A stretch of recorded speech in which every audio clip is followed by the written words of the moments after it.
Well, good morning, everybody. I'm June Barrow-Green, Chair of the International Commission for the History of Mathematics, and it's my great pleasure to introduce the first of our May prize winners and May medal winners, Christine Proust. After a career of almost 20 years in secondary education, Christine turned to history of mathematics. And since 1999, she's been member of the Sphere Laboratory in Paris, where she's currently Director of Research Emeritus. Her main concern is in the transmission of ancient mathematics to students, young scholars, and large audiences. In 2004, she defended a thesis on cuneiform mathematics, and she joined the CNRS as Director of Research in 2011. She began her research by immersing herself in the hundreds of mathematical school tablets from the city of Nippur in southern Mesopotamia, preserved in the Istanbul Archaeological Museum. This close contact with the ancient pupils of scribal schools over several months allowed her to gain an almost intimate insight into their mathematical culture. Her thesis dissertation focused on the reconstruction of the mathematics curriculum at Nippur and on the elucidation of the mathematical concepts underlying the teaching. In 2011, when she joined CNRS, her researches were redeployed in the framework of the European project Mathematical Sciences in the Ancient World, directed by Corinne Chemlar. The ambition of this project was to develop new theoretical approaches in the field of the history of ancient mathematics, with the aim of highlighting a variety of practices within ensembles too often perceived today as homogeneous blocks. The method consisted in identifying cultures of calculation or quantification on a local scale, and then to study their diffusion when possible. In this context, she has conducted several studies on the origins of writing from the end of the 4th millennium BCE, the invention of the sexagesimal place value notation of the 3rd millennium BCE, amongst many other things. Thank you very much. This is Christine.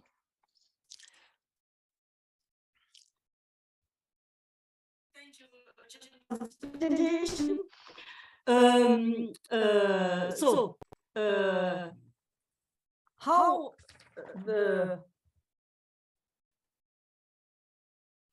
make sense of a constellation of tiny details. In 1924, the French archaeologist Henri de Genouillac published tablets excavated in Kish, a city in central Mesopotamia, and he presented his chapter on school tablets as follows. I read the French, his original French version, the English is below on the screen.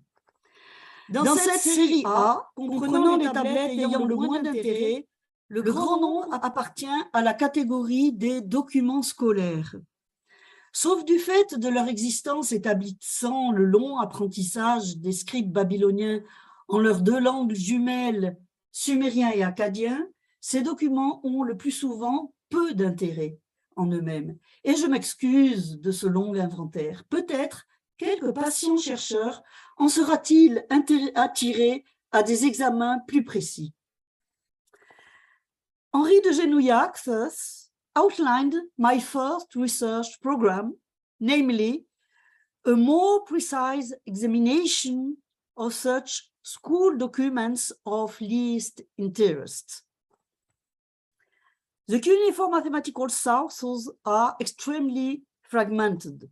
They include several hundreds of clay tablets or more often fragments of tablets, scattered in numerous museums, universities, and private collections kept in the Near East Europe or the United States. Many of these tablets come from illegal excavations, and their passage through the antiquities market has erased all traces of the archaeological context.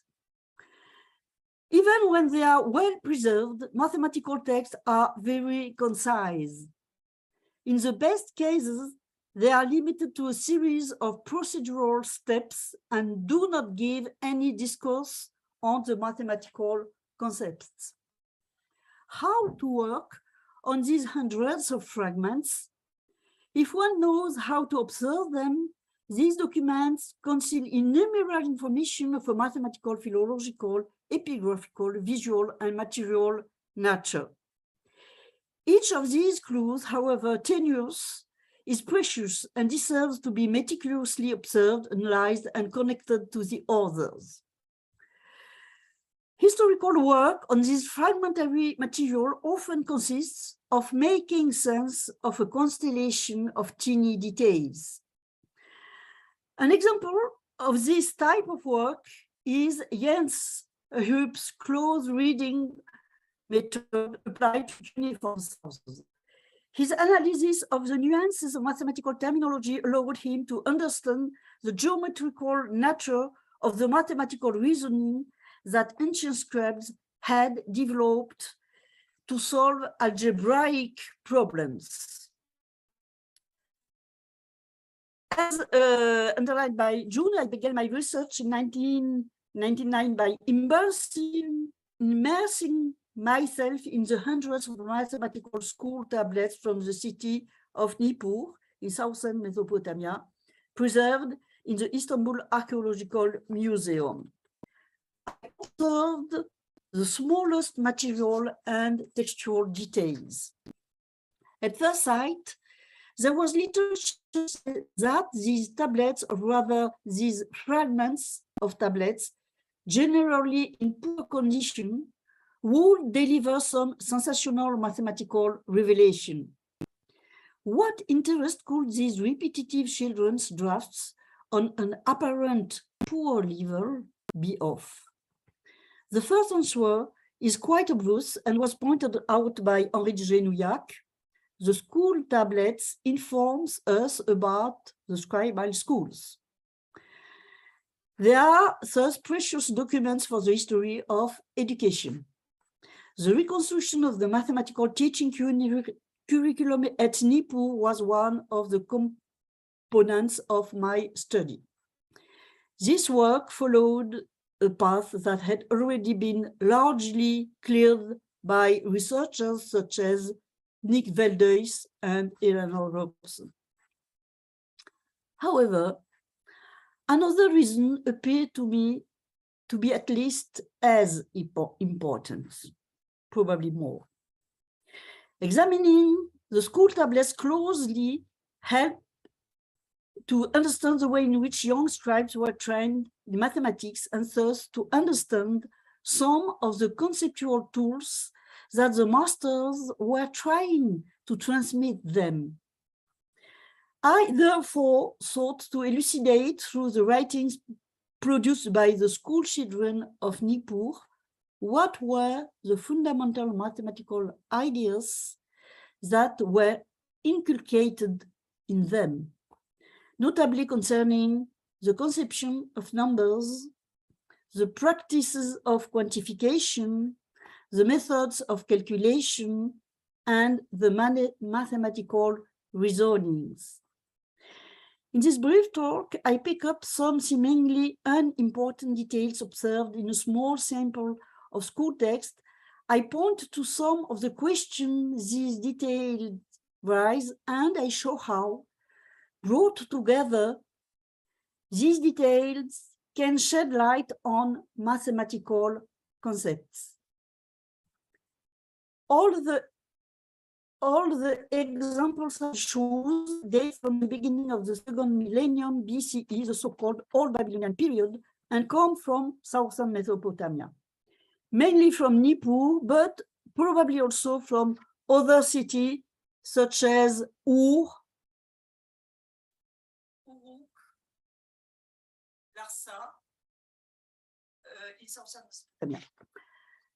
First example, a multiplication table. This school tablet from Nippur contains tables arranged in two columns. The first column is a list of numbers written with 1 wedge, 2 wedges, 3 wedges, and so on until 9 wedges. After that, 1 chevron, and 1 wedge, and so on. We understand that the vertical wedge represents 1, and that the chevron represents 10 wedges. In front of 1, we read 9. In front of 2, we read 18. In front of 3, 27, and so on. We understand that this is a multiplication table by 9. Moreover, in the 7th line, in front of 7, we see that 7 times 9 is noted 1, 3, instead of 63 as expected in our decimal system. It shows that a sexagesimal place value notation is used. Note that to transcribe the numbers, I use the modern sexagesimal notation widely used in digital time counters. In the 20th line, here, we see that 20 times 9 is noted with 3 wedges for 3 60s. The number 3 and the number 3 60s are written the same, like in a floating point system. The cuneiform notation thus does not indicate the order of magnitude of the numbers. Question: do the vertical alignments of the digits compensate this absence? The digit 3, representing the result of 20 times 9, is not placed on the 60s, the position of 60s as we will expect. It is noted under the 51 of the previous product and not under the 2. The same occurs in line 7. Here,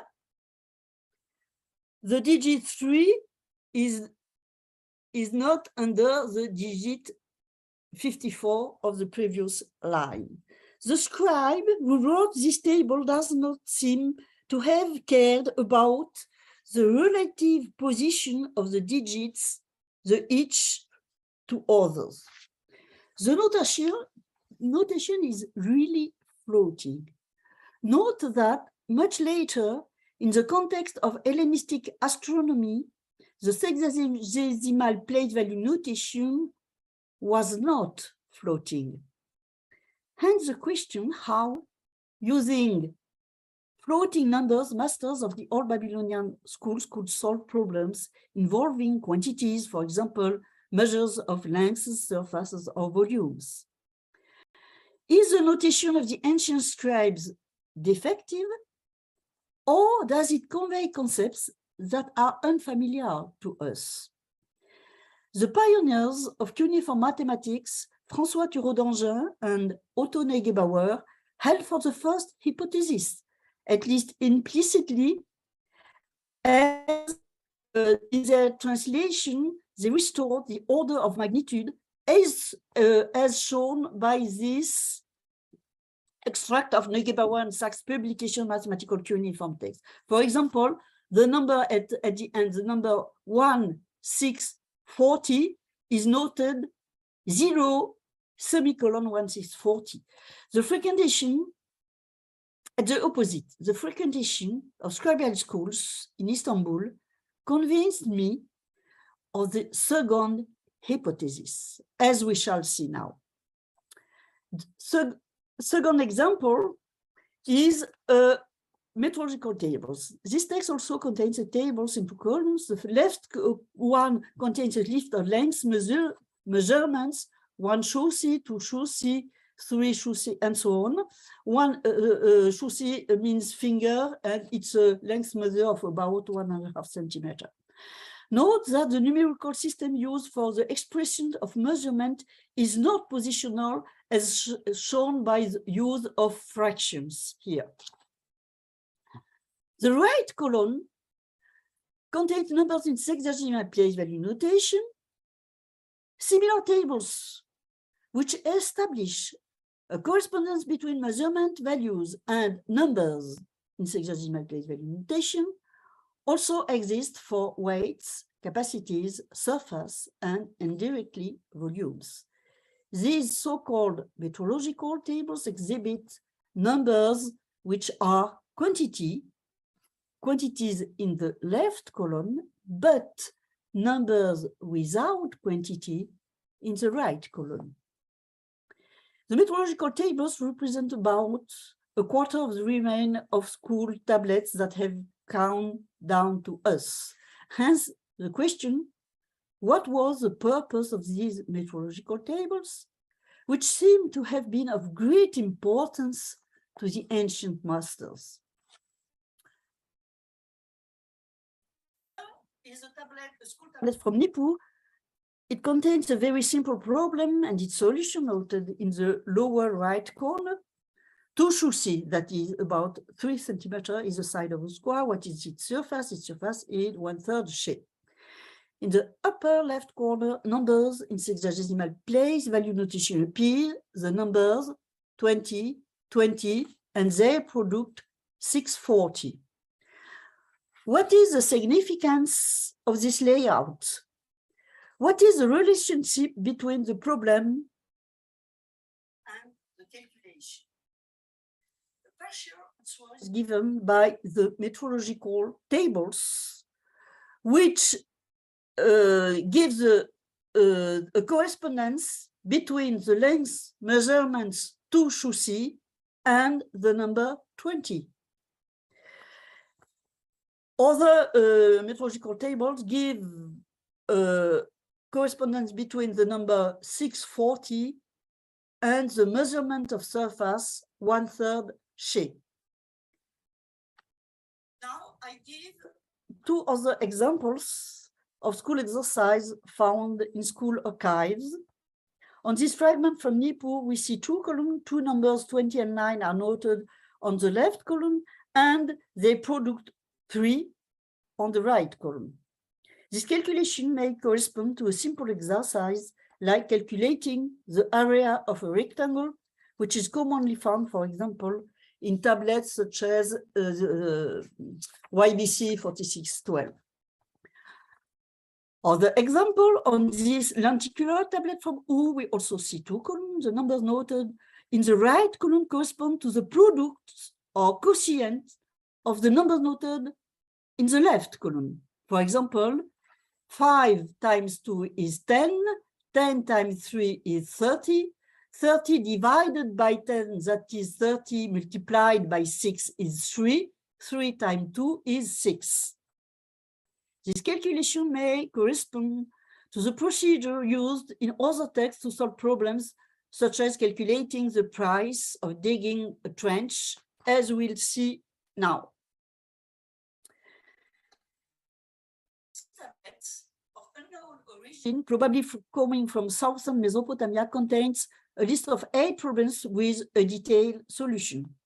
I have shown that this genre of text reflects the beginning of an advanced mathematical curriculum. I come back later to the curriculum. The first problem provides the dimension of a trench and the daily work and salary of workers, and asks for the price of the digging of the canal. It runs as follows. At the beginning, a trench, 5 ninda is its length, 1/2 ninda is its width, half a ninda is its depth, 10 guineas is the volume of the work assignment, 6 che silver is the wage of the hired man, the base, the volume, the number of workers, and the silver are how much. You in your procedures, the length and the width cross, 730, it will give you, and so on and so on. The procedure consists in a sequence of multiplications and divisions. The following problems, 2 to 6,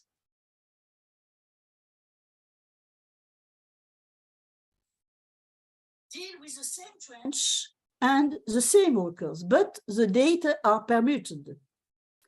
In these procedures too, the procedure consists in a sequence of multiplications and divisions. We see that the first 6 problems are linear. The seventh problem begins as follows. 9 guineas is the silver for trench. The length and the width I added, it is 630, and so on and so on. Here appears something totally new in relation to the previous problems, addition and subtractions. The statement involves the sum of the length and the width of the trench, leading to a quadratic problem. In the procedure, line 9, in bold, the number 730 is subtracted from the number 103345.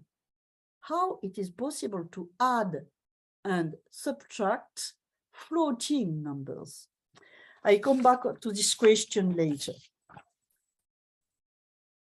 Here is a synopsis of tablet YBC 4663 that we are discussing. All the problems deal with the same situation, a trench, the same trench. The first 6 are linear and the 2 last are quadratic. Other problems similar to this one are attested. Here is a synopsis of these problems. In all cases, they contain cycles which start with linear problems and then turn to quadratic problems. To bring together and make sense of all these seemingly innocuous observations, let us turn to a key piece of context already evolved, the mathematics curriculum at scribal schools. The curriculum was organized into 3 areas of knowledge: literary, accounting, and mathematics. And it was structured into 3 levels called by modern scholars elementary, intermediate, and advanced. Let us focus on the mathematics curriculum. In the elementary level, the basic tools of calculation numbers in sexagesimal place value notation are introduced through multiplication and reciprocal tables. The metrological tables establish a correspondence between the numbers noted in floating sexagesimal place value notation and the measurements of capacity, weight, length, and surface. Intermediate level exercise focus on solving simple linear problems.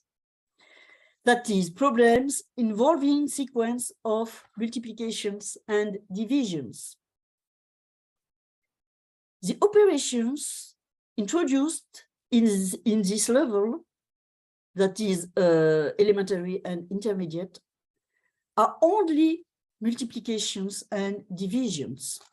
Addition and subtraction do not belong to the mathematical elementary curriculum, but to the accounting curriculum.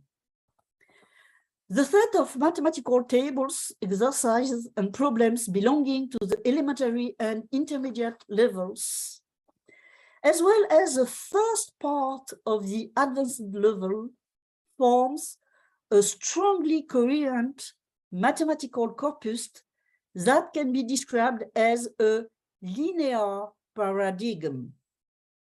Note that in later periods, the word for mathematics was igi-are, which means word for word, multiplications, divisions. In the linear paradigm, numbers in floating sexagesimal place value notation are not quantities, but they correspond to quantities via the metrological tables. The operations associated to them are only multiplications and divisions. Because of their floating nature, these numbers are not suitable for addition and subtraction, which explain why these operations are absent from the lower levels. It is only at a more advanced stage reflected by the second part of cycles of problems, that quadratic problems appear, and with them a novelty, the addition and subtraction of numbers in sexagesimal place value notation. To conclude, it seems that with the addition and subtraction of floating numbers, some masters of scribal schools decided to give meaning to impossible operation. They would then achieve a feat as daring as that of mathematicians in Renaissance Italy who gave meaning to the square root of negative numbers. We see how a set of teeny details reveal the audacity of mathematical thinking developed in the context of Old Babylonian scribal schools. Thank you for your attention.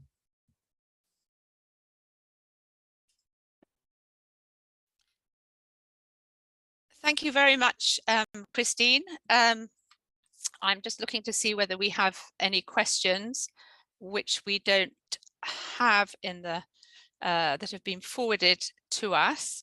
I'd like to say that if anybody who is listening now or later, Christine would of course be very happy to answer any questions by email. So we have we now have 3 minutes until the next talk. So I'd like to thank Christine very much again for her wonderful talk, and also to congratulate her again on being one of the ICHM May Medal and Prize winners. So thank you very much, Christine. A question. Okay, aha, right, no, I can't see any questions. It says no questions so far. Okay. So I think, okay, so thank you, Christine, and we're just a couple of minutes before we start the next talk, and thank you very much for keeping to time.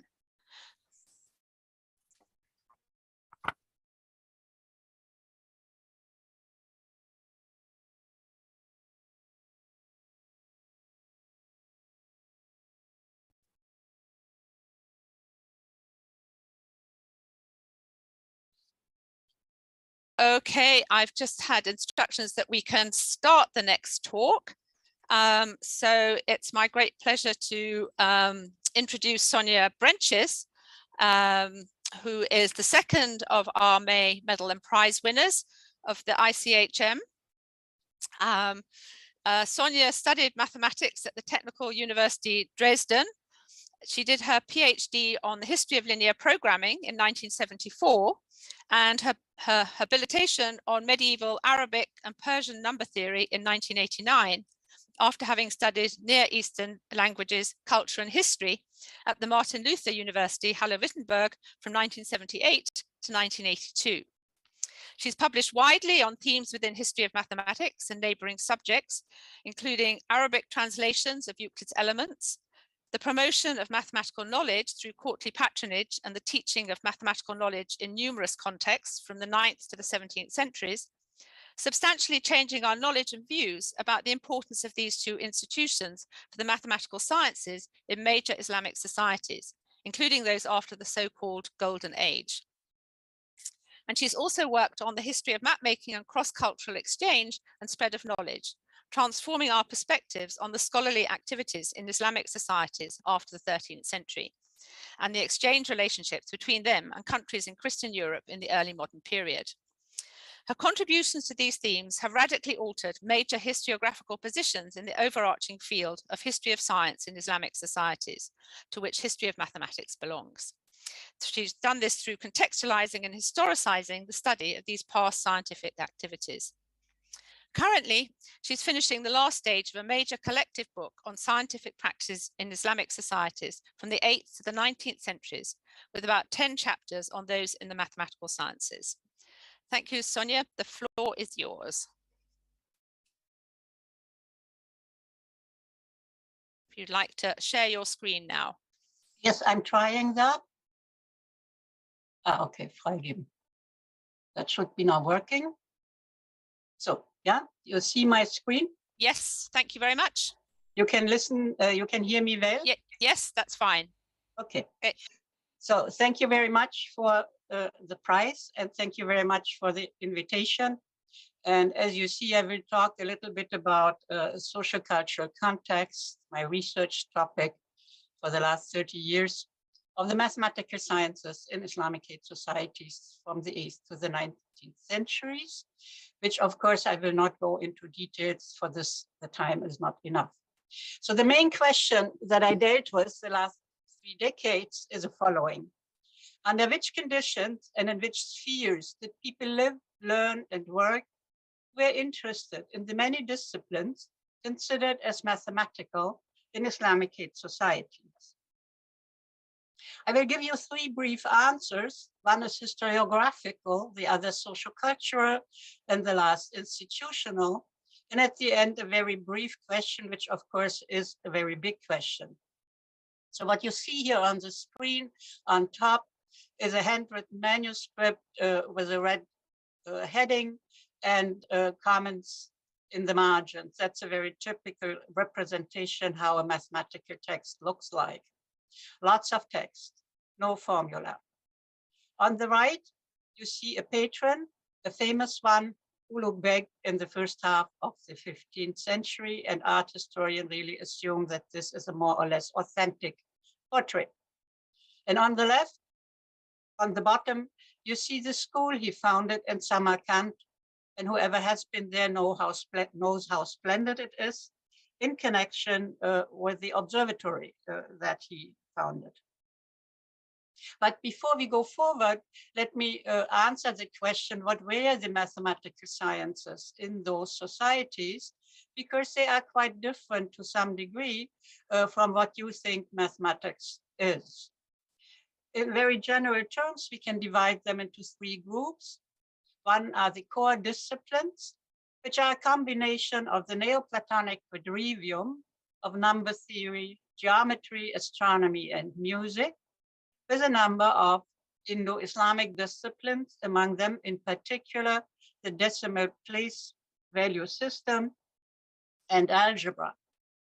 Then there is a second group, the so-called branch sciences.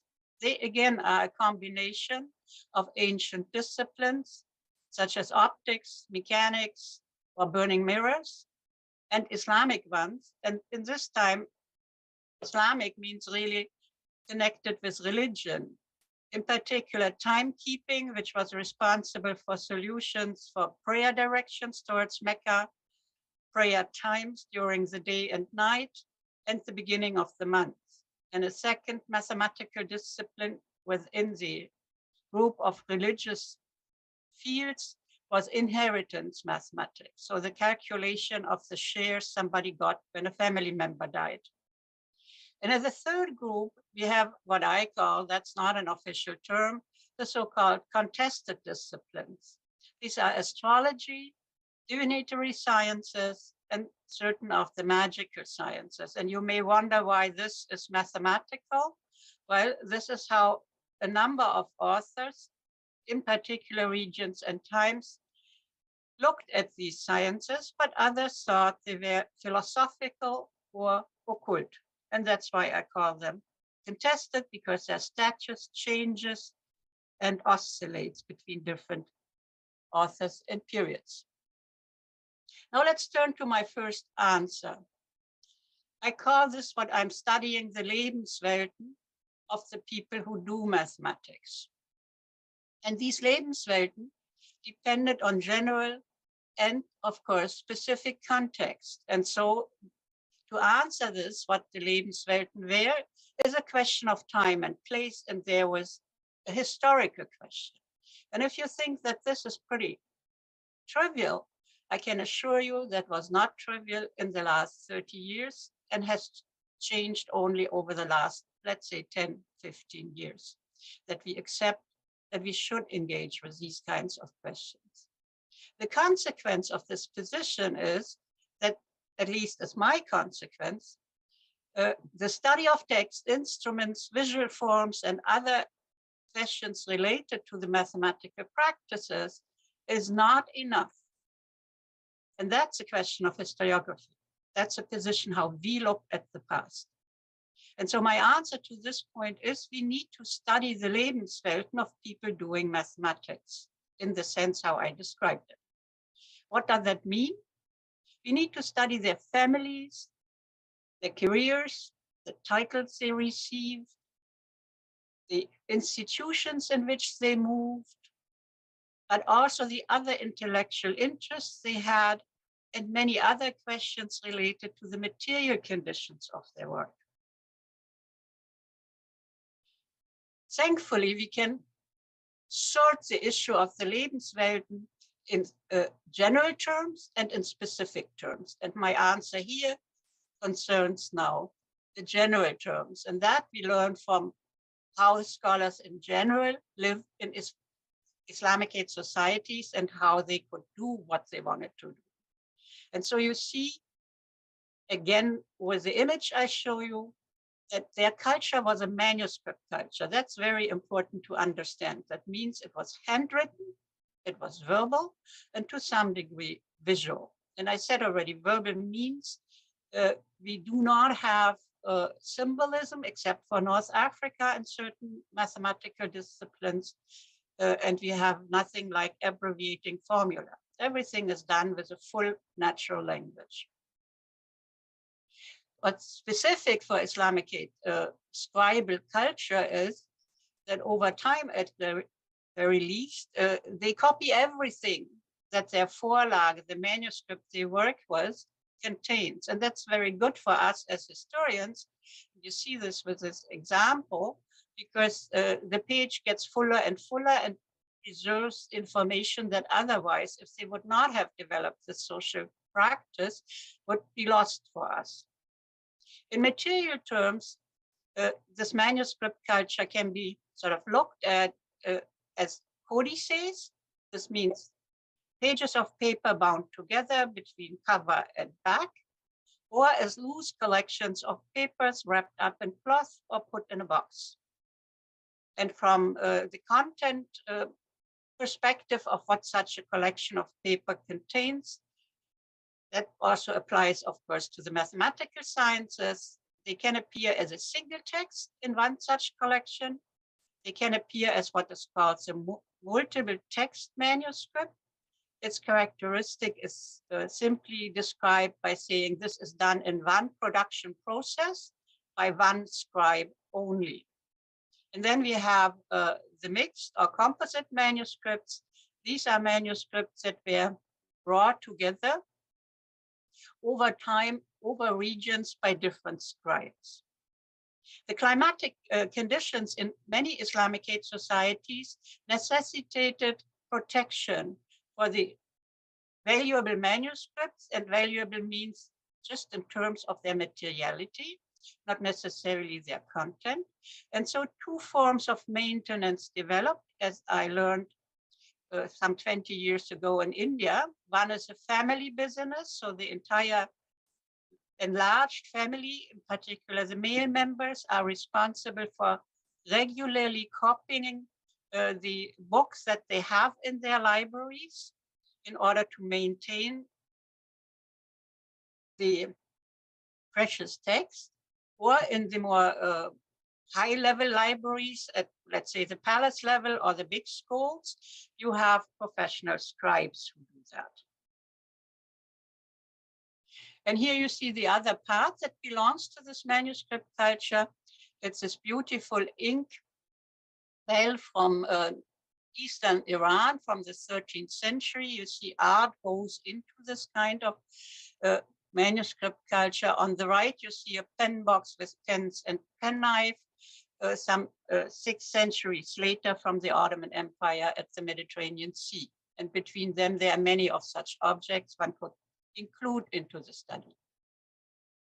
The second point of the general characteristics of the Lebenswelten of the people we are interested in is that they are oral and hierarchical, but at the same time, they can often be cooperative.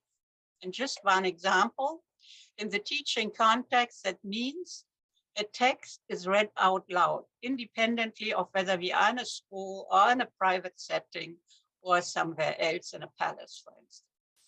And the people who read such a text out loud are either the teacher himself or an adult disciple or a younger student. But there's lots of debate about what that in practice means, how deep one went into the content of the text, or whether one just checked that the text was correctly copied. And that, of course, is not always possible to determine with certainty. Another element of this oral and hierarchical culture is that memorizing entire text, including some of the mathematical text, was considered a virtue by many, not by all.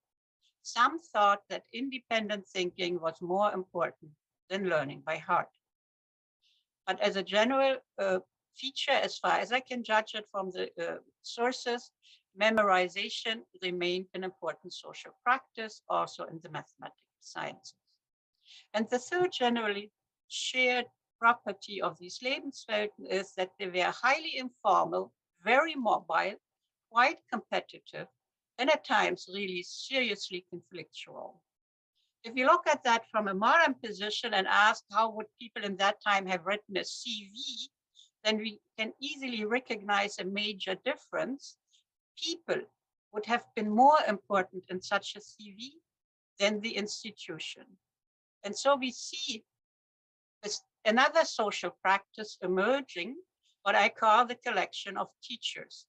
That means students go on rather long distance trips from one city to the other to study with as many teachers as possible.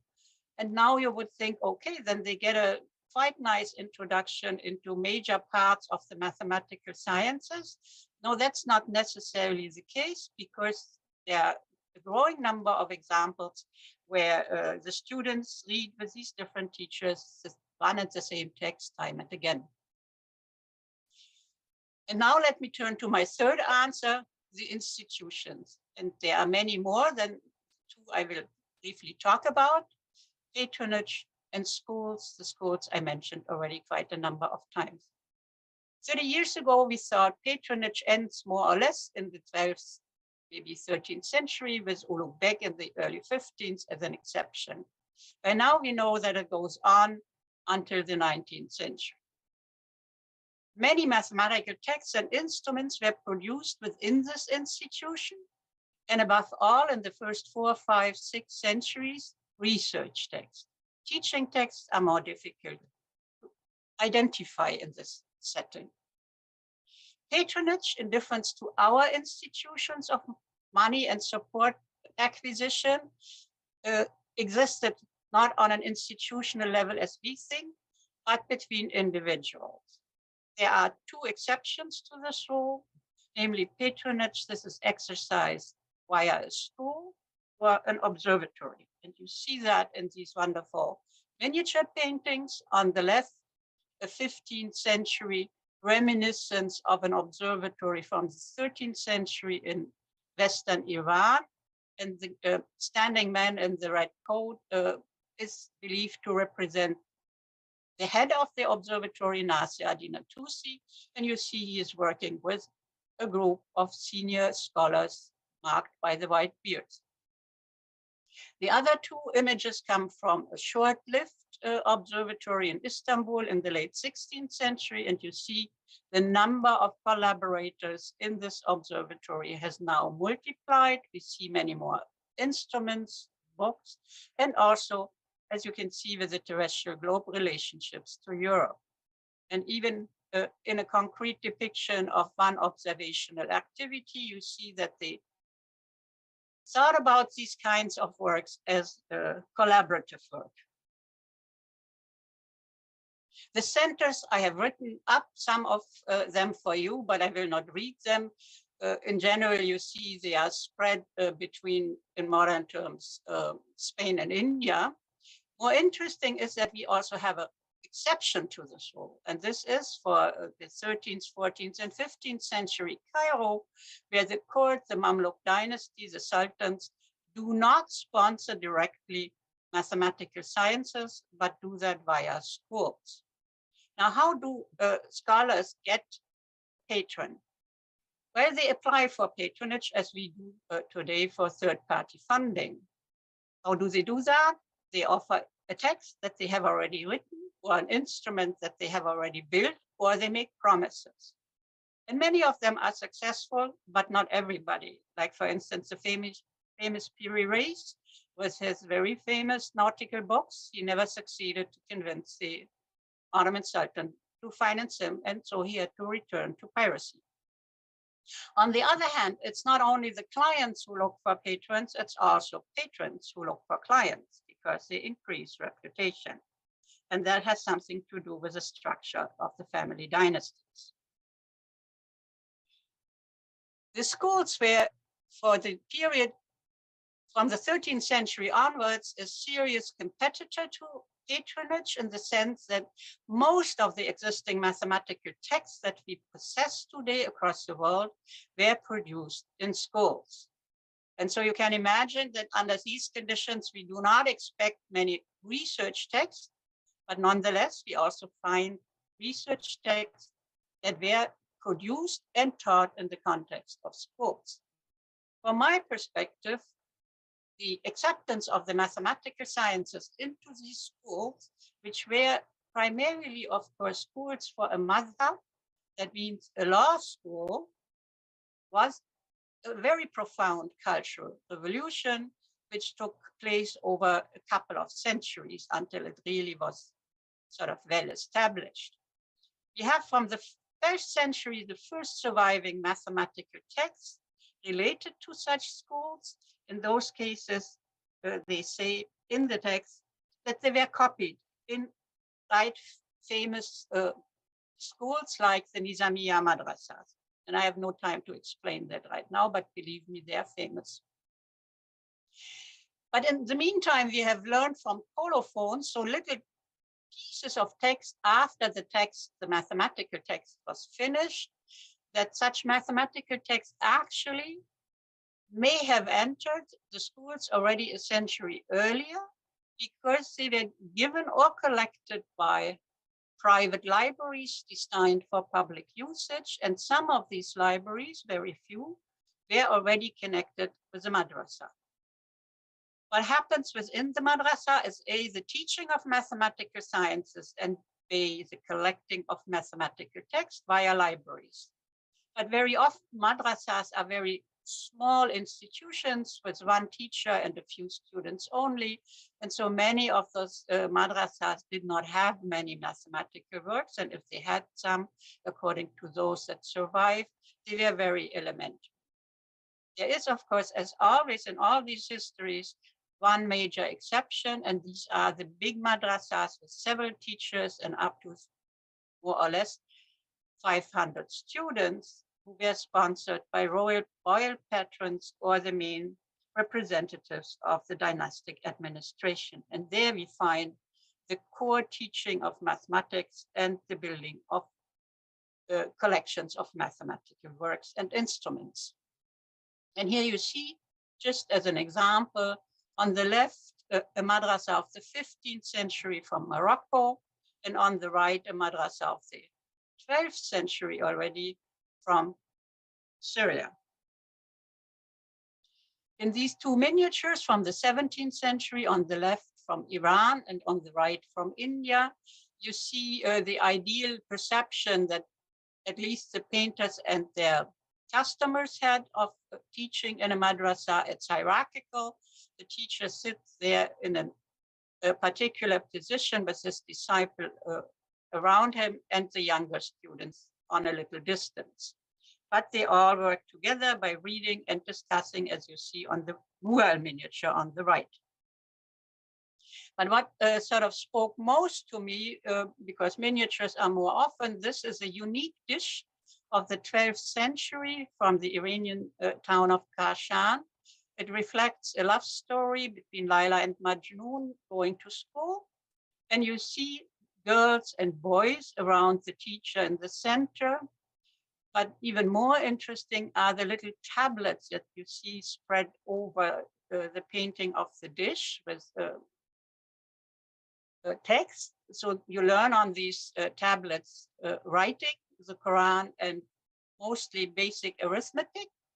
And so I pulled up from the internet the left image. These are the very same tablets from the 19th century in West Africa. And so you see it's a relatively stable form of how these different disciplines were taught since the 12th century. Now, my question, that was the general of the Lebenswelten that people interested in mathematical sciences shared with other disciplines. Now, what's specific? And there, of course, I would have to give now another lecture of 1 hour. But to be brief, specific is, for instance, the type of flyleaves that I show you in the left lower corner, the concerned teaching of Theodosius Spherics, and you see that the student did not construct the mathematical drawing, but did it freehand. And paper was apparently expensive, so he used the same paper also for some calculations. To the right of it, you see that we have a arithmetical text and the exercises are done in the margin.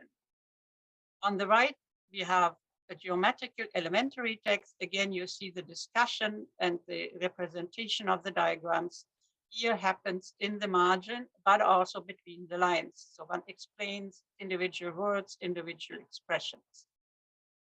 What is an exclusive singular manuscript is the upper 2 images from a copy of Euclid's Elements with quite a number of typical calligraphic artwork. And the surprising element to me was when I ran into it is that this artwork is mathematical. So the mathematical commentaries that you find in the lower manuscript just sprinkled all over the page were here collected into very beautiful calligraphic art. So the scribe of this manuscript obviously had 2 interests, mathematics and the art. And theoretical on the right, but I cannot see it. There is the only case, in difference to the Latin world, where there are many, where a student apparently was really bored by the mathematical teaching of his teacher, and so he tried his hand on portraying his teacher, and I love that very much, even if the art is not great. Thank you very much. That was from me about various forms of social context and how to approach them.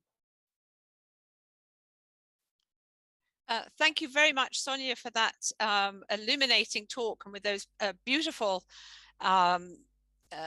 images. I'm really sorry, I tried to get up.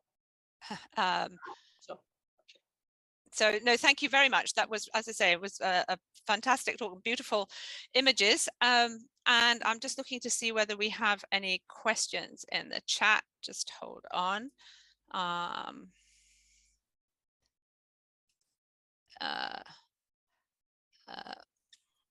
So we don't seem to have any questions. So I think I'd like to finish by thanking both Sonja and Christine for their fantastic talks, proving that they're both extremely worthy May Medal winners. And I hope to hear you speak many more times, because they were both absolutely fascinating. So I think we can finish the session now. So goodbye, everybody.